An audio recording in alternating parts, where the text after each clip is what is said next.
Hi hello everyone. अगर आपने ये वीडियो प्ले किया है तो ज़रूर आप एक स्टूडेंट होंगे या ट्यूशन टीचर होंगे या कहीं स्कूल टीचर होंगे या हो सकता है या फिर पेरेंट्स हो जो अपने बच्चों की पढ़ाई घर पर लेते हो। देखिए, अगर आपको जो भी पढ़ा हुआ है या फिर बच्चों को पढ़ाया हुआ याद नहीं रहता या फिर कैसे पढ़ना है, किसी टफ टॉपिक को भी कैसे याद रखा जाए या फिर कितनी भी टफ पोएम क्यों ना हो, कितनी भी टफ स्टोरी क्यों ना हो या फिर कोई ऐसे लिखना हो आपको स्कूल के लिए, कहीं पे कंपटीशन में कुछ राइटिंग करनी है, तो अगर ये वीडियो आप एंड तक देखोगे तो ज़रूर आपको हेल्प होगी। देखिए, प्रीवियस वीडियो में मैंने आपको बताया था कि अगर आपके बच्चे जल्दी भूल जाते हैं तो बच्चों को कैसे पढ़ाना चाहिए, और इस वीडियो में मैं बताने की कोशिश करूँगी और कि बच्चों को कैसे उनके तरह से समझाएं या फिर हम खुद कैसे सेल्फ स्टडी करते हो आप, तो सेल्फ स्टडी कैसे करना है वो भी मैं समझाऊंगी। One by one, step by step हम देखेंगे। देखो, फॉर एग्जांपल जैसे कोई टॉपिक है natural things and man made things. Natural thing में क्या होता है, जो नेचुरली बनता है, एंड मैन मेड थिंग्स जैसे हम खुद कोई पर्सन या कोई ह्यूमन से बनता है, राइट। तो देखो, नेचुरल थिंग फॉर एग्जांपल हो गया फ्रूट, फ्लावर। देखो, कहा जाता है कि जैसे पेड़, बच्चों को अगर आप बताने जाओगे फ्रूट या वेजिटेबल या फिर फ्लावर ये नेचुरल है, बच्चा आपको क्रॉस क्वेश्चन कर सकते हैं। देखो, बच्चे ऐसे बोलते हैं ट्री तो हम लगाते हैं, पेड़ पौधे तो हम लगाते हैं, बट बच्चों को ऐसे समझाना पड़ेगा कि बच्चों, हम ट्री तो हम लगाते हैं हमारी एंड से, चाहे उनको पानी या फिर खाद भी जो भी डालते हैं, लेकिन फ्लावर या फ्रूट हो वो तो नेचुरली बनता है, राइट। जैसे कुदरत माना जाता है, उसको हम नहीं बना सकते हैं। फ्रूट होगा तो वो अपने आप बनेगा, चाहे वो पेड़ पे तो ज़रूर आएगा, फ्लावर वो पौधे पे ज़रूर खिलेगा, बट वो नेचुरली खिलेगा, राइट। जैसे सन, देखो फॉर एग्जांपल सन है, सन सुबह सनराइज होगा, शाम होते ही सनसेट होगा, तो हम सन को नहीं लाते या हमारी वजह से सन नहीं चला जाता है। देखिए, ये अगर चीज़ बच्चों को हम समझाएंगे तो बच्चे ज़रूर समझ जाएंगे, चाहे फिर कितना भी टफ क्यों ना हो। देखिए, मैन मेड थिंग, जैसे हम मैन मेड थिंग बच्चों को समझाएंगे तो बच्चा जहाँ पर बैठा है, जिस पोजीशन में है वहाँ से कनेक्ट कीजिए कि देखो, ये तुम पेंसिल राइटिंग कर रहे हो या फिर हमारे पास जो फर्नीचर है, चाहे फिर कोई चीज़ फैक्ट्री में भी क्यों ना बनी हो, फैक्ट्री में भी कोई ह्यूमन होगा, कोई लोग होंगे जिन्होंने बनाया होगा, फैक्ट्री को चलाया होगा, तो वहाँ पे भी कोई लोग ही काम कर रहे होंगे, राइट। तो वो ये क्या है, मैन मेड थिंग्स है, जहाँ पे हमारा हाथ लगता है या फिर हमारी वजह से बन पाती है वो चीज़ है मैन मेड थिंग। अगर आप बच्चों को ऐसे समझाओगे तो बच्चे ज़रूर समझ पाएंगे। अब देखेंगे, कितना भी टफ से टफ क्वेश्चन क्यों ना हो, उसको कैसे याद करना है या फिर उसको कैसे समझना है। देखो, मैं हमेशा बच्चों को ट्यूशन में हो या फिर मेरे खुद के बेटे को मैं यही समझाती हूँ कि आपको आंसर नहीं, क्वेश्चन आना चाहिए। यस, आपको जब क्वेश्चन पता हो, क्वेश्चन समझ गया हो, तभी आप आंसर याद रख पाओगे या फिर आंसर आपको समझ में आएगा। होता क्या है, कभी कभी मतलब ऐसे होता है कि बच्चे आंसर रटने में या फिर आंसर याद करने में या फिर आंसर लर्न करने में लग जाते हैं, बट पहले क्वेश्चन को समझो कि आपको पूछा क्या गया है, करना क्या है, और फिर क्वेश्चन किसके बारे में है, किस रिलेटेड है।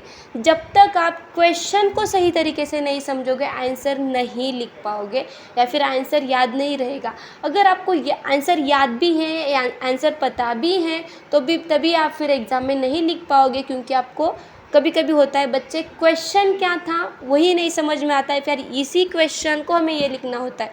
देखो, क्या होता है, कभी कभी एग्ज़ाम में क्वेश्चन घुमा के पूछा जाता है। फॉर एग्जांपल, कंप्यूटर और लैपटॉप क्या मशीन है। देखो, ये समझना बहुत ज़रूरी है कि कंप्यूटर और लैपटॉप भी मशीन है, बट ये डिफरेंस समझना है आपको कि कंप्यूटर कंटिन्यूसली इलेक्ट्रिसिटी, जब उसको पावर सप्लाई ऑन रहेगा तभी वो रन हो पाएगा, और लैपटॉप ऐसे होता है कि लैपटॉप में अगर बैटरी अपने चार्ज करके रखी है तो वो बैटरी पे चलता है। सो ये डिफरेंस समझना बहुत ज़रूरी है। क्वेश्चन को आपको कितना भी घुमा के पूछा जाए या फिर कैसे भी हो, अगर आपको क्वेश्चन सही से पता है तो आप आंसर ज़रूर सही से लिख पाओगे। ये हो गया क्वेश्चन समझने के बारे में। अब देखेंगे कि ब्रॉड आंसर कैसे याद रखना है। जैसे फॉर एग्जांपल, पैराग्राफ में आपको आंसर लिखना है या फिर 4 to 5 लाइन्स में या फिर 8 to 10 लाइन्स में लिखना है, तो उसको कैसे याद रखेंगे। देखो आंसर क्या होता है, डिपेंड होता है। जैसे आपने फर्स्ट 2-3 लाइन्स पढ़े तो नेक्स्ट 2-3 लाइन्स उसी फर्स्ट 2-3 लाइन पे डिपेंड होती है।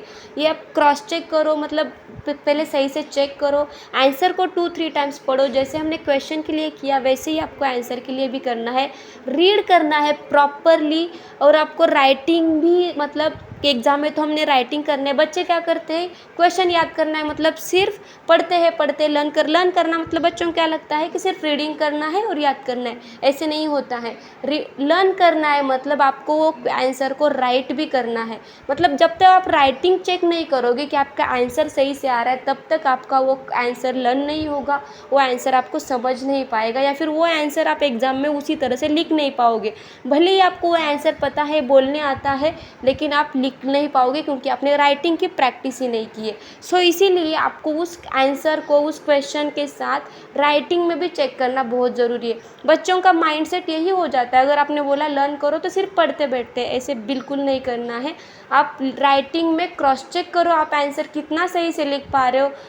मोस्टली 2-3 टाइम्स में आपको अगर क्रॉस चेक किया, खुद क्रॉस चेक करो, तो आप जो भी आपके एरर्स आ रहे हैं, जो भी मिस्टेक्स हो रहे हैं, नेक्स्ट टाइम जब लिखोगे वो अवॉइड करो। उसके बाद नेक्स्ट 2-3 टाइम्स में आपका आंसर कवर हो जाएगा, आपको समझ आएगा कहाँ पे मिस्टेक्स होती है। वो मिस्टेक्स ज़रूर आप जब एग्ज़ाम में लिखोगे तो अवॉइड हो जाएंगे। ये हो गया ब्रॉड आंसर्स के लिए। नेक्स्ट हम देखेंगे पोएम हो या स्टोरीज़ हो, ये याद कैसे रखें।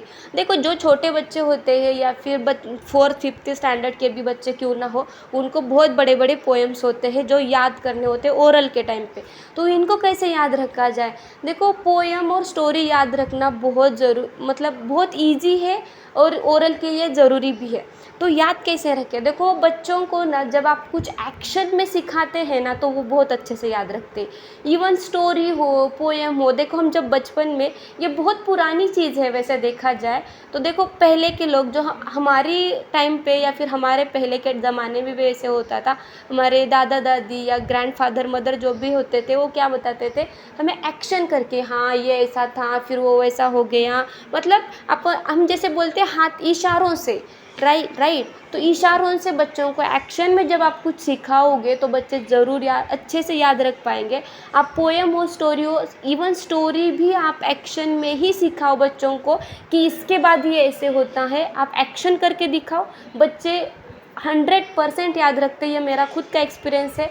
कितना भी टफ हो, कितने भी छोटे बच्चे हो, देखो आजकल प्री स्कूल के बच्चों को जो पोएम सिखाई जाती है, उनको नहीं पता होता है ये पोएम है या फिर ये क्या है। तो वो पोएम वो कैसे याद रखते हैं कि वो एक्शन करते हैं, एक्शन के बाद वो याद रखते हैं कि इस एक्शन के बाद नेक्स्ट एक्शन क्या है, तो इस एक्शन में आपको क्या बोलना है, तो इस एक्शन से बच्चे याद रखते हैं। सो आपकी कितनी भी बड़ी स्टोरी हो, कितनी भी पोएम हो, कितनी भी हार्ड पोएम हो, या फिर ऐसे राइटिंग हो, जैसे राइटिंग के लिए आप ऐसे लेटर राइटिंग हो, ऐसे याद रखा करिए, फिर आपको कोई प्रॉब्लम नहीं आएगी, एग्ज़ाम में भी आप अच्छे से लिख पाओगे। सो चलिए, आई थिंक मैंने कुछ डाउट्स क्लियर किए हैं। आपको इस वीडियो से ज़रूर कुछ ना कुछ हेल्प हुई होगी। चलो मिलते हैं नेक्स्ट वीडियो में, तब तक के लिए वीडियो को लाइक कीजिए, शेयर कीजिए, सब्सक्राइब कीजिए, ऐसे ही बहुत सारे वीडियोज़